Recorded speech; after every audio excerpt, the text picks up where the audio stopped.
ഞാൻ ഒരു കാര്യം പറയാം. അപ്പം ഞാനും എൻ്റെ ഫ്രണ്ടും കൂടെ ഒരു ട്രിപ്പ് പ്ലാനാക്കി ഞങ്ങൾ അൺഎക്സ്പെക്റ്റഡാക്കി പ്ലാനാക്കിയതാണ്. അപ്പോൾ 2 ആൾക്കാർ. അപ്പോൾ അതിലേക്ക് ജോയിൻ ചെയ്യണമെന്ന് ഒരാൾ പറഞ്ഞു. അപ്പോൾ ആൾക്കും ആളുടെ ഫ്രണ്ടിനും കൂടെ ജോയിൻ ചെയ്യാൻ. അപ്പോൾ ആദ്യം ഞങ്ങൾക്ക് വലിയ താല്പര്യമില്ലെങ്കിലും ഞങ്ങൾ എന്താക്കി, കുഴപ്പമില്ല വിചാരിച്ച് ജോയിൻ ആക്കി. അപ്പോൾ ആളെപ്പറ്റി പറയുകയാണെങ്കിൽ ആൾ ഈയിടെയായിട്ട് ഭയങ്കര ട്രിപ്പിന് ഭയങ്കര താല്പര്യമുള്ള ഒരാളാണ്. എനിക്ക് ഭയങ്കര പേടിയാണ് ആളിങ്ങനെ പുറത്തേക്ക് പോകുന്നതും. ഇങ്ങനെ യാത്ര പോകുമ്പോൾ ഒക്കെ ആളുടെ അമ്മയ്ക്ക് ഭയങ്കര പേടിയാണ്. അപ്പോൾ അമ്മ എന്നോട് പറയാം, ഈ വീട്ടിൽ തന്നെ ഇരുന്നാൽ മതിയോ, ചോറും കറിയും വെച്ചിരുന്നാൽ മതിയോ, അല്ലെങ്കിൽ പിന്നെ പശുവിനെ നോക്കിയിരുന്നാൽ മതിയോ, കുറച്ചൊക്കെ ട്രാവൽ ചെയ്യണ്ടേ, അല്ലെങ്കിൽ കുറച്ചൊക്കെ പുറത്തിറങ്ങണ്ടേ എന്നൊക്കെ ചോദിച്ചാൽ കേട്ടപ്പോൾ എൻ്റെ കിളി പോയി ശരിക്കും പറഞ്ഞു.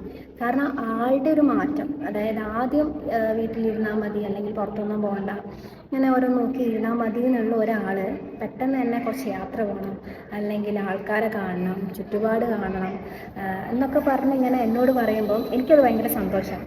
ഈയിടെയായിട്ട് ഗോവ, കൊടൈക്കനാൽ പോലത്തെ കുറച്ച് സ്ഥലങ്ങളിലൊക്കെ പോയിട്ടുള്ള ഒരാളാണ്. അപ്പോൾ ആദ്യമൊക്കെ വെച്ചിട്ടുണ്ടെങ്കിൽ വീട്ടിൽ തന്നെ ഇരിക്കുന്ന ഒരു ഇതായിരുന്നു. പിന്നെ ഈ ട്രിപ്പ് തലയ്ക്ക് പിടിച്ചിട്ട് അപ്പോൾ കണ്ട എല്ലാ സ്ഥലത്തും കിട്ടിയ അവസരങ്ങളൊക്കെ ഒന്നുപോലും വിടാതെ തന്നെ എല്ലായിടത്തിലും പോകുന്നുണ്ട്. ആളെ കാണിച്ചു തരാം.